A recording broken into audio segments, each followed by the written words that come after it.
سلامونه ملګرو.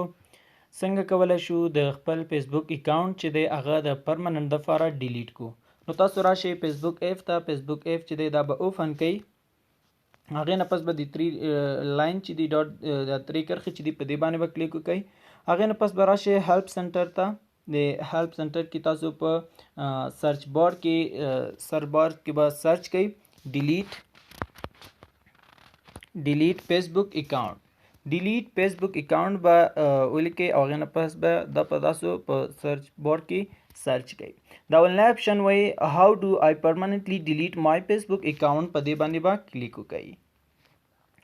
هغې نه پس ملګرو که چیرې تاسو غواړئ د دې اکاونټ کوم چې ستاسو فیسبوک اکاونټ دی غواړئ دغه اکاونټ چې دی دې نه کوم انفارمیشن چې ستاسو پکې دي دې نه کاپي واخلئ نو دا تاسو کولی شئ یا ډاونلوډ او کاپي اف یور انفارمیشن، یا تاسو کوم د فیسبوک اکاونټ چې دی غواړئ د کوم انفارمیشن چې دي ستاسو که غواړئ هغه ډاونلوډ کړئ نو دې باندې کلیک وکړئ. زه نه غواړم چې ډاونلوډ یې کړم. کلیک هیر، د کلیک هیر باندې تاسو کلیک وکئ او اکاونټ مو ډیلیټ کړئ. ملګرو دلته کې دوه اپشنونه دي، یو دی ډي ایکټیویټ او بل دی ډیلیټ اکاونټ دی. ډي ایکټیویټ اکاونټ یعنی ډي ایکټیویټ اکاونټ باندې تاسو کلیک وکئ. ستاسو اکاونټ چې دی هغه د کم وخت دپاره د څه لږ مودې دپاره ستاسو اکاونټ ډي ایکټیویټ کیږي، بلکې تاسو یو هفته یا ورځې پس تاسو خپل اکاونټ ته بیرته لاړ شئ، خپل اکاونټ کولی شئ چې خپل اکاونټ اوپن کړئ. خو که چیرې تاسو په ډیلیټ اکاونټ باندې کلیک وکئ ستاسو اکاونټ چې دی هغه پرمننت دپاره ډیلیټ کیږي. نو زه غواړم چې خپل اکاونټ ډیلیټ کړم د پرمننت دپاره، نه غواړم چې ډي ایکټیویټ یې کړم. نو هغې نه پس تاسو راشئ کنټینیو باندې کلیک وکئ. که چیرې تاسو غواړئ چې خپل اکاونټ ډي ایکټیویټ کړئ نو ډي ایکټیویټ باندې کلیک وکئ، خو زه غواړم چې ډیلیټ یې کړم نو تاسو هغې نه پس په ډیلیټ باندې کلیک وکئ.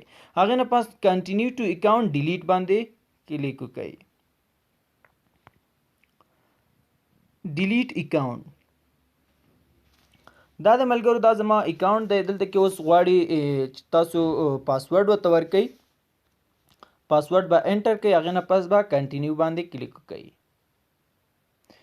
ملګرو دا دی وایي که چیرې تاسو غواړئ خپل اکاونټ چې دی پرمننت دپاره ډیلیټ کړئ نو د 30 ورځې دي، په 30 ورځو کې تاسو خپل اکاونټ کې لاګین کیږئ، یعنی اکاونټ چې دی هغه مه اوپن کوئ. صحیح دی. 30 ورځو کې به دننه ستاسو اکاونټ چې دی هغه به ډیلیټ شي.